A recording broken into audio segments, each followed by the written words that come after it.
ಇನ್ನು ನಿನ್ನೆಯಿಂದ ಗೌತಮ ಕ್ಷೇತ್ರದ ಆಶ್ರಮದಲ್ಲೇ ಇರುವ ಗಜಾನನ ಸ್ವಾಮೀಜಿ ಹಾಗೂ 3 ಶಿಷ್ಯರು ಇನ್ನೂ ಹೊರಬಂದಿಲ್ಲ. ನದಿಯಲ್ಲಿ ನೀರಿನ ಪ್ರಮಾಣ ಹೆಚ್ಚಾದರೆ ಆಶ್ರಮ ಸಂಪೂರ್ಣವಾಗಿ ಜಲಾವೃತವಾಗುತ್ತೆ. ನಿನ್ನೆಯಿಂದ ಜಿಲ್ಲಾಧಿಕಾರಿ ಮಂಜುಶ್ರೀ ಹಾಗೂ ಅಧಿಕಾರಿಗಳು ಸ್ವಾಮೀಜಿ ಹಾಗೂ ಶಿಷ್ಯರ ಮನವೊಲಿಕೆ ಮಾಡುತ್ತಿದ್ದಾರೆ. ಆದರೆ ಅಲ್ಲಿಂದ ಹೊರ ಬರೋದಿಲ್ಲ ಅಂತ ಆಶ್ರಮದವರು ಹಠ ಮುಂದುವರೆಸಿದ್ದಾರೆ.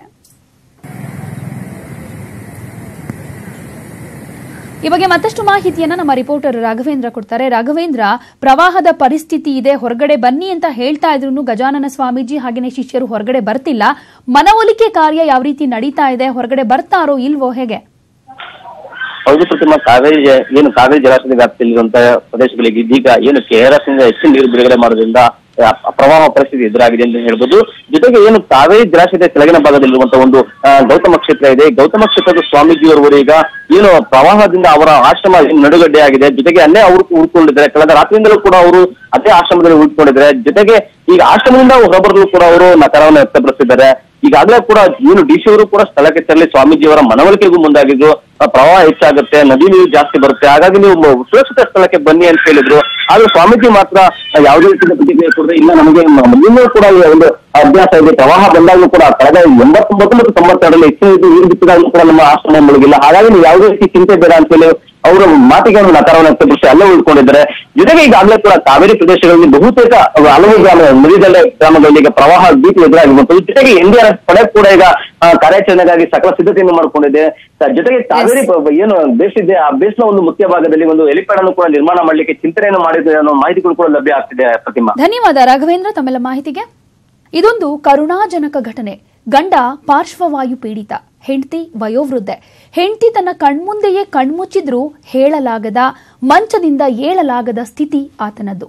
ಒಂದಲ್ಲ ಎರಡಲ್ಲ ಬರೋಬ್ಬರಿ 7 ದಿನ ಪ್ರಾಣ ಬಿಟ್ಟ ಪತ್ನಿಯನ್ನೇ ನೋಡ್ತಾ ಮಲಗಿದ್ದಲ್ಲೇ ಮಮ್ಮಲ ಮರುಗಿದ್ದಾನೆ ಆ ವೃದ್ಧ. ಈ ಕರುಣಾಜನಕದ ಕಥೆಯ ಡೀಟೇಲ್ಸ್ ಇಲ್ಲಿದೆ.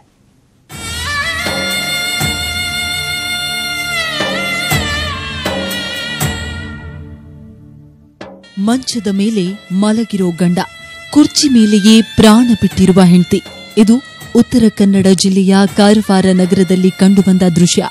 ಕೆಎಚ್ಬಿ ಕಾಲೋನಿಯಲ್ಲಿ ವಾಸವಾಗಿದ್ದ ದಂಪತಿಯ ಕರುಣಾಜನಕ ಕಥೆ ಇದು.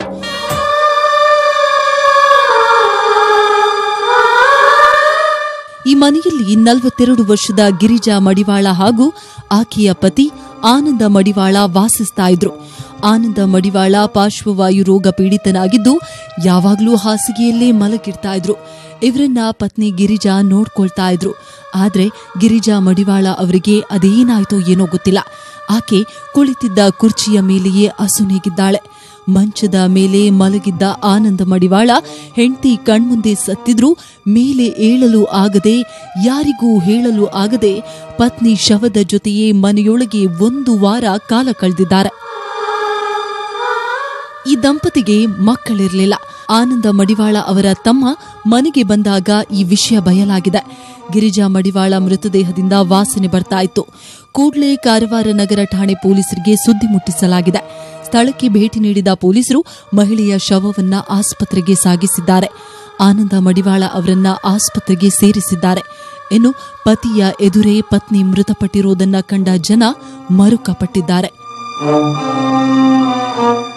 ಮಂಜುನಾಥ ಗಾಣಿಗ, ನ್ಯೂಸ್ 18 ಕನ್ನಡ, ಕಾರವಾರ. ಕೈಯಲ್ಲಿ ರೈಫಲ್ ಹಿಡಿದು ಕಲ್ಲಲ್ಲಿ ಹಲ್ಲೆ ನಡೆಸೋ ಕಾಶ್ಮೀರದ ಯುವ ಜನತೆಗೆ ಮಧ್ಯವಯಸ್ಕ ಮಾಜಿ ಉಗ್ರರೊಬ್ಬರು ಮಾದರಿಯಾಗಿ ನಿಂತಿದ್ದಾರೆ. ಅವ್ರು ಯಾರು, ಏನು ಅವರ ಹಿನ್ನೆಲೆ ಅನ್ನೋದರ ಡೀಟೇಲ್ಸ್ ಇಲ್ಲಿದೆ.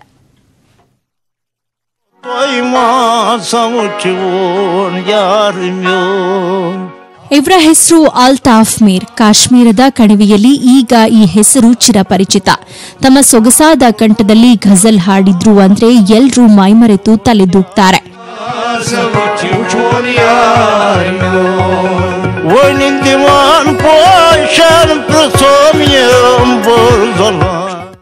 ಈತ 1990ರಲ್ಲಿ ಉಗ್ರನಾಗಬೇಕು ಅಂತ ಗಡಿ ದಾಟಿ ಪಾಕಿಸ್ತಾನಕ್ಕೆ ತೆರಳಿದ್ರು. ಉಗ್ರ ತರಬೇತಿ ಸಹ ಪಡೆದಿದ್ರು. ಆದರೆ ವಾಪಸ್ ಬಂದ ಮೇಲೆ ಗನ್ ಕೆಳಗಿಟ್ಟು ಸಂಗೀತವನ್ನ ಮುಂದುವರೆಸಿದ್ರು. ಗಡಿಯಲ್ಲಿದ್ದವರಿಗೆ ಸಂಗೀತದ ಬಗ್ಗೆ ಆಸಕ್ತಿ ಹುಟ್ಟಿಸಿ ತನ್ನ ಕಂಠಸಿರಿಯಿಂದ ಎಲ್ಲರನ್ನೂ ಮೋಡಿ ಮಾಡ್ತಿದ್ರು. ಜೊತೆಗೆ ಬಡಗಾಂ ಜಿಲ್ಲೆಯ ಚ್ರಾರ್ ಪ್ರದೇಶದಲ್ಲಿ ನಡೀತಾ ಇದ್ದ ಧಾರ್ಮಿಕ ಸಂಗೀತ ಸಭೆಗಳಲ್ಲಿ ಭಾಗವಹಿಸುತ್ತಿದ್ರು.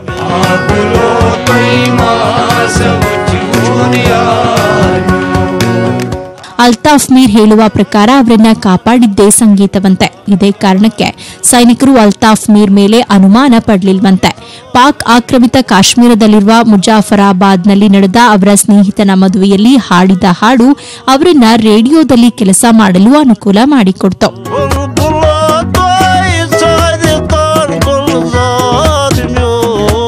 ನಂತರ ಅಲ್ಲಿನ ಮಹಿಳೆಯನ್ನೇ ಮದುವೆಯಾದ ಅಲ್ತಾಫ್ ಸಂಗೀತದ ಮೂಲಕವೇ ಜೀವನ ದೂಡತೊಡಗಿದ್ರು. ನಂತರ ಕೋಕ್ ಸ್ಟುಡಿಯೋ ಎಂಬ ಚಾನೆಲ್ನಲ್ಲಿ ಹಾಡಿ ಈಗ ಭಾರತ ಮತ್ತು ಪಾಕಿಸ್ತಾನದ ಗಡಿ ಭಾಗದಲ್ಲಿ ಫುಲ್ ಫೇಮಸ್ ಆಗಿದ್ದಾರೆ. ಇವರಂತೆ ಎಲ್ಲ ಉಗ್ರರು ಶಸ್ತ್ರ ತ್ಯಜಿಸಿ ಹೃದಯ ಹಗೂರ ಮಾಡಿಕೊಳ್ಳಲಿ ಎಂಬುದೇ ಹಾರೈಕೆ. Kiran Malkar, bureau report, news 18 Kannada.